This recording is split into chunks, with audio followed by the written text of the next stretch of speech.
Chiang is the controller for the state of California. He was elected first in 2006. He's the highest ranking Asian American state elected official. He has stood up to both Republicans and Democrats, so I don't know who's going to vote for him next time. But he has made us proud because he's willing to stand up for the people of California. Let's welcome John.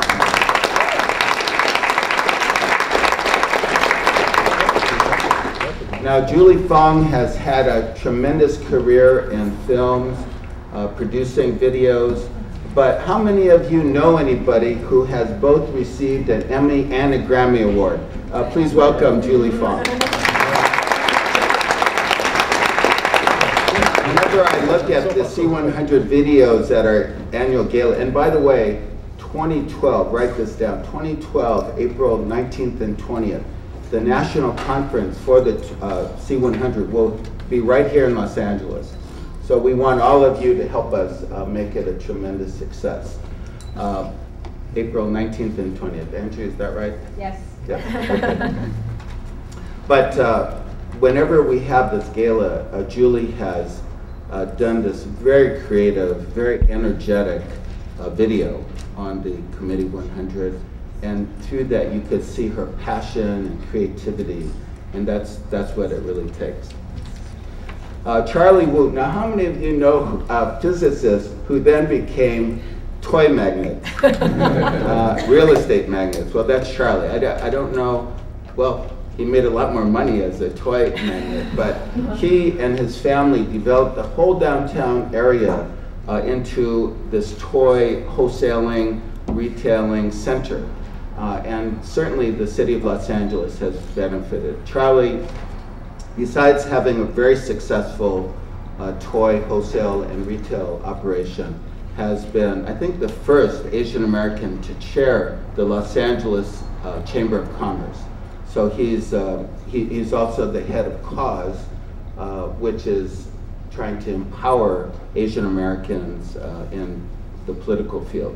So with all that, let's welcome Charlie Wu.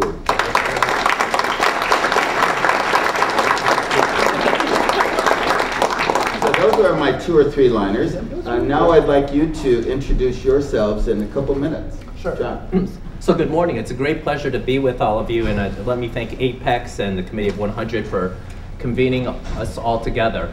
So the first statement I want to make about myself is I'm the oldest son of immigrant parents who came to this country from Taiwan. So I am very proud of the fact of the sacrifices and challenges and opportunities that my parents overcame to give me, my 2 brothers, and my sister who passed away an opportunity in this country. And so that's the prism and that's the viewpoint by which I look at things. I understand where people have come and where people are trying to go and everything they have to do.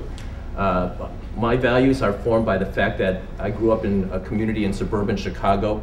We were the first Asian Pacific American family, and we were discriminated against.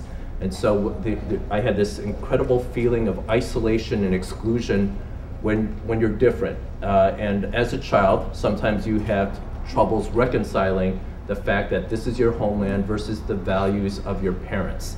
Later on, did I later recognize the incredible struggles that my parents had to overcome, and I wish I was tougher. I'm tougher now, right? When you realize things that people go through, and so my values are, in a sense, in everything I do on a daily basis, to make sure that people have an opportunity, that it's an opportunity that's fair, it's developed, it's one that people feel that they can live up to their full promise. And so that's a little bit about who I am. Thank you, and he did it within 2 minutes. Thank you. By the way, before Julie mentions her story, I did want to say we are recording today. And also, I know there's at least a couple of newspapers here, so everything's recorded. So I hope that's fine with everyone. He knows he says that before I start talking, so I'm wondering if you're worried what I'm going to say. Julie? Well, thank you for having me here too, and I have to start by saying I'm so incredibly humbled to be on this panel with these guys. I'm, not in the same league, but very similarly. I equally am the youngest of 4. Parents were immigrants, came from China, you know, after World War II, born and raised in San Francisco. You know, I, opposite though, was surrounded by Asians, being from San Francisco. I don't know how many of you guys are from Northern California. But then, so the opposite issue was, am I comfortable in this community, or am I scared enough or brave enough to go outside of the community? And I've been blessed enough, because, and I'm probably going to speak more about women since I'm the only woman in this panel, you know, in this Chinese community, being that technically men come first. You know, my family's coming from, literally, guys, I'm from Chinatown, San Francisco, you know what I mean? You know, and yet the man always comes first. Bless my mother's heart and my father's heart, treated me the same and said, you can do anything you want to do. And that encouraged me to go to UCLA, go to film school, and somehow end up here with you guys today. So the reason why I told Stewart I wanted to be a part of the mentoring program is I realized I didn't have an Asian American, male or female, to look as a role model, to look up to, or to help me or advise me. I was out there. My mother says to me today, I can't tell you to this day, not only am I the only female in so many meetings, but I'm the only Asian in the 10-mile radius, you know what I mean? So my goal here was to try to share what I've been through. And then my last little story was 4 years ago when we had our convention here. We were privileged enough to have Ang Li come and speak. And I said to my assistant, who happened to be Chinese American, I'm like, girl, you got to come meet Ang Li, you know? And she goes, don't you want to come to this convention to find a mentor? And she looked at me, she goes, Julie, you're my mentor. And I realized, oh my gosh, you're right, okay. So let's start this program. So I'm privileged to be here. Thank you, Julie. Good morning. I want to thank Stewart for the introduction, because every time when I'm involved in something like this, I always wonder what they're going to say about me, and, because I've done a lot of things and people perceive me in different roles, and sometimes, you know, I'm surprised by what people said about me and what I do for a living and how I spend my time. But I thought Stewart did a wonderful job. I'm a little bit disappointed. Stewart said that we are not allowed to give speeches, because normally when I usually, you know, started out with when I talk to different groups, is that I would, you know, tell a couple of jokes and get some cheap laughs. And usually, the jokes I tell is like this, okay? Like Stewart mentioned that I actually immigrant come to this country. I came here to go to college at UCLA to study physics. I was very close to getting my PhD. And when people ask me, what did I do, you know, in my education to prepare for a career in business? And I said, I prepare my career in business by avoiding any business classes or economic finance classes in college, okay? And that, you know, and then I realized when I talked to MBA students, that's pretty insulting. So I use a different story. I would tell a different story. I would, you know, you can't make this up. So after I started my business, then people said I need to go talk to a bank to have some financing. So I went to the only Chinese American bank at the time, Cathay Bank. So I was lucky enough to see the president, and we had a good conversation. And he said, "Can you give me your financial statement?" I said, "Financial statement?" I said, "You know what a financial statement is, right?"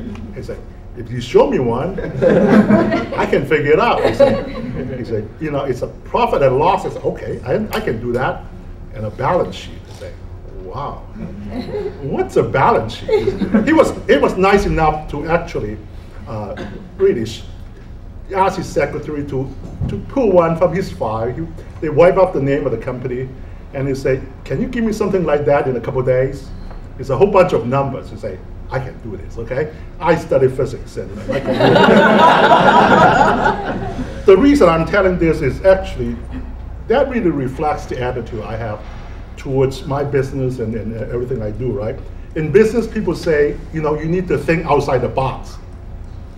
I never knew there was a box, okay? So I never took a business class. I had no idea what the traditional thinking is. So every time when I take on a project, when I look at something, I would find something that makes sense to me, makes sense to a person that's not really immersed in that business and look at it in fresh eyes and come up with, the most sensible decisions that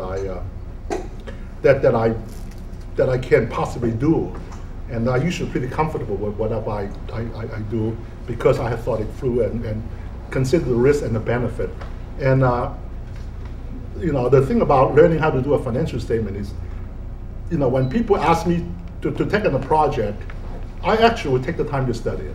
Okay, I want to understand the basic.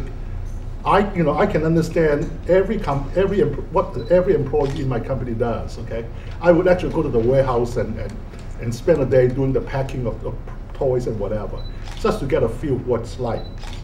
And that really, so as I mentioned, I'm immigrant to this country to go to college at UCLA. The reason I started the business was because my parents and my family also came over here and they wanted to start a business, so I took a summer off and helped them. I thought I was going to do that and then go back to finish my PhD and be a scientist. And my PhD committee had been wondering whatever happened to me. I don't know, it's just, I don't know where they are now, but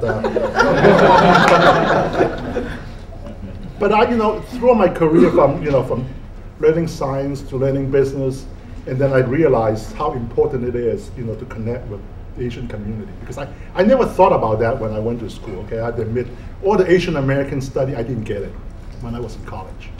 I didn't get it because I was a foreign student. I thought I understood my culture, and I come to this country to learn new things and new culture. I didn't really think it was necessary until I started business, and then working with the Asian business community, the mainstream community, how working with connecting the community really helped me grow and learn and be successful in business. So I would go into that a little bit later. Thank you, Chairman.